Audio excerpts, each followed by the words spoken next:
peut-être t'apprendre 2-3 petites choses. Ouais. En termes de transmission, etc. Il faut savoir que la version 340 chevaux, donc pour faire un petit peu le résumé, il y a deux moteurs sur la F-Type, il y a le 3 litres et le 5 litres. Tous les 3 litres sont identiques, tous les 5 litres sont identiques. Si bien que la version 340 chevaux du 3 litres, 380 chevaux et 400 chevaux, tout récemment 400 chevaux, sont identiques. Du coup, avec une simple reprogrammation, pour parler un petit peu shift-tech aussi, de 340 on arrive à 400 chevaux, de 380 on arrive à 400 chevaux. De ce côté-là, il n'y a rien qui change. Sur la version 5 litres, c'est pareil, on a une version 495 chevaux, 550 chevaux et 575 chevaux avec la version SVR qui est basée sur ce véhicule-ci, donc c'est-à-dire une version 4 roues motrices, mais alors vraiment haut de gamme qu'ils ont allégé aussi, et qu'ils ont allégé, etc. On y reviendra. Et là aussi, comme c'est simplement bridé électroniquement, donc de 495 chevaux, on va pouvoir passer à quasi, 575, 580 chevaux. Voilà. Donc ça, pour ça, je ne dois pas t'apprendre grand-chose, mais peut-être à ceux qui nous regardent, ce sont donc simplement des moteurs bridés et ils ont tout intérêt à le faire, puisque concevoir un moteur et le brider est beaucoup plus intéressant pour eux que de concevoir 5 ou 6 moteurs, évidemment, à la chaîne, etc. Voilà. Ça, c'est la première chose. Après, il y a des petites différences quand même en termes de comportement et de transmission entre les différents véhicules. Il faut savoir que la version 3 litres de 340 chevaux a un différentiel tout à fait normal. Il n'y a pas d'autobloquant, rien du tout. Tandis que sur la version 380 chevaux, il y a déjà un autobloquant de type Torsen. Mécanique, voilà. Qui va donc, être bloquant jusqu'à, à mon avis, 30%. Il n'y a pas de... j'ai pas trouvé la documentation Jaguar, mais comme il s'agit de Torsen, on peut s'attendre à un blocage jusqu'à 30%, et qui permet évidemment une sportivité beaucoup plus grande, surtout en virage, etc., qui va pouvoir bloquer la roue intérieure.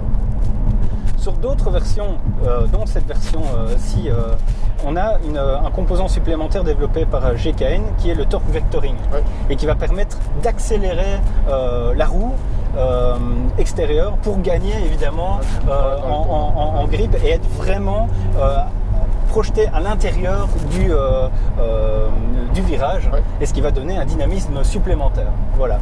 Donc ça, c'est quelque chose qui peut vraiment apporter un réel plus à la sportivité et qui différencie évidemment toute cette version, parce qu'on serait prêt à se demander mais pourquoi est-ce que le prix est nettement plus cher sur une 340, une 380. Ça en fait partie évidemment. Avoir un autobloquant, la pilotée, je pense. Suspension pilotée, mais avoir un autobloquant est un atout évidemment supplémentaire. En termes de transmission intégrale, il faut savoir que ici le 4 motrices n'intervient, c'est all-rate drive, donc c'est-à-dire que c'est pas un 4x4 permanent. Dans 90% des cas, c'est un véhicule qui est toujours en propulsion. Uniquement quand ça patine, ça va pouvoir renvoyer du couple sur l'avant. Voilà. C'est un peu l'inverse de chez Audi. Ils sont en traction et ils envoient le couple. Alors attention à ce niveau-là. J'ai d'ailleurs fait un article là-dessus. Chez Audi et chez Volkswagen, ils ont deux types. Donc ils ont l'Aldex qui est, à ce moment-là effectivement de l'Aldex où là c'est un traction qui passe alors sur l'arrière, ou alors ils ont un Torsen qui là est un 4x4 permanent. Voilà. Donc ici est en train de on le retrouve sur de moins en moins de modèles. De moins en moins, il faut déjà un moteur longitudinal pour l'avoir, donc forcément ça limite un petit peu. Et depuis peu, il est débrayable. Donc du coup, on se rapproche finalement d'un principe Torsen. Ici, je veux dire que le principe est plutôt proche du X-Drive. C'est-à-dire qu'il y a un calcul permanent qui va pouvoir dire « Ah tiens, je suis dans telle condition de conduite, etc. » Ça privilégie la propulsion plutôt que ça privilégiera toujours la propulsion. Mais si on est dans un virage assez serré, suivant l'angle du volant, suivant la vitesse, suivant le freinage, etc., il va pouvoir, envoyer plus sur l'avant ou moins sur l'avant. Voilà. Donc, en termes de délai, un départ arrêté en 160 millisecondes, il peut renvoyer sur l'avant. Et quand le véhicule est roulant, là, c'est 100 millisecondes qu'il faut pour avoir, le couple qui revient sur l'avant.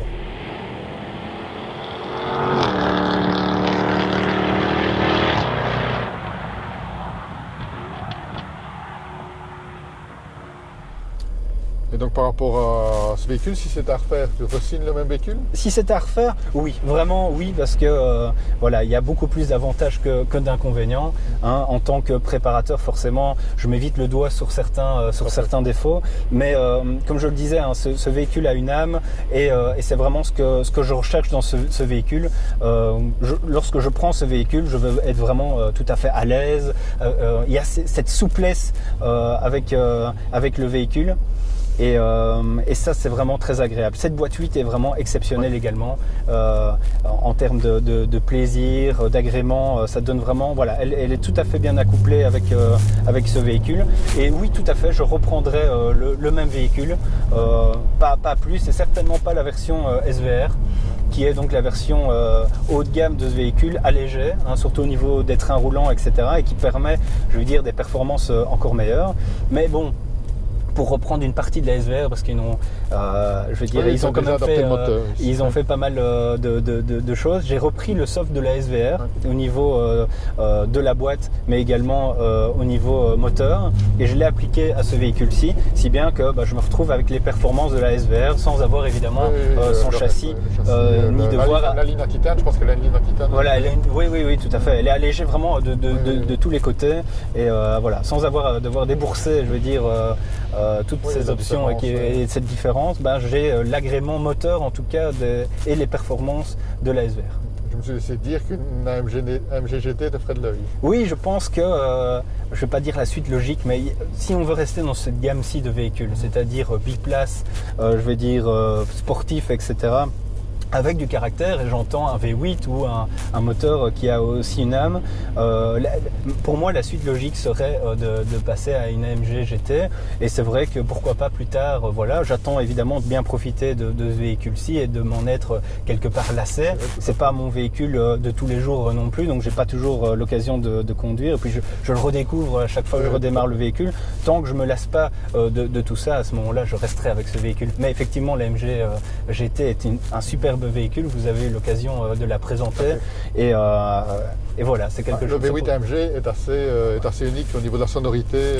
Tout à fait. Et ça vient de l'ordre d'allumage des cylindres, et qui donne cette sonorité si particulière au V8. On l'a dit, c'est l'Amérique, mais c'est presque ça. C'est vraiment ça. Ça donne vraiment l'impression. C'est vraiment ça, le vrai muscle car américain.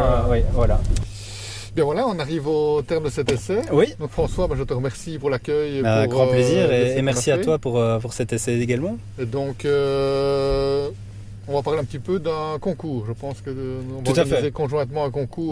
Petits essais entre amis avec Shiftech. Voilà, tout à je Et donc, on va pouvoir faire gagner une reprogrammation. C'est sympa ça. Voilà, ouais, ça peut être très sympa sur un véhicule qui va être, je vais dire, on ne connaît pas encore exactement les termes de ce concours-là, mais en tout cas qui va être tiré quelque part au sort. Il y aura une personne en tout cas qui participera à ce concours, qui pourra gagner une reprogrammation de n'importe quel type de véhicule. Donc préparable évidemment.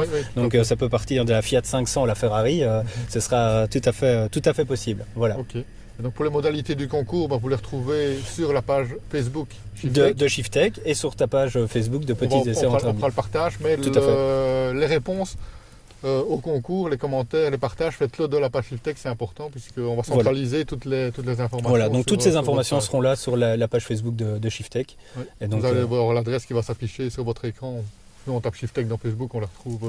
Oui, facilement. Il y en a plusieurs. Ce sera sur Shiftech Engineering, donc c'est la page principale. Voilà, tout à fait.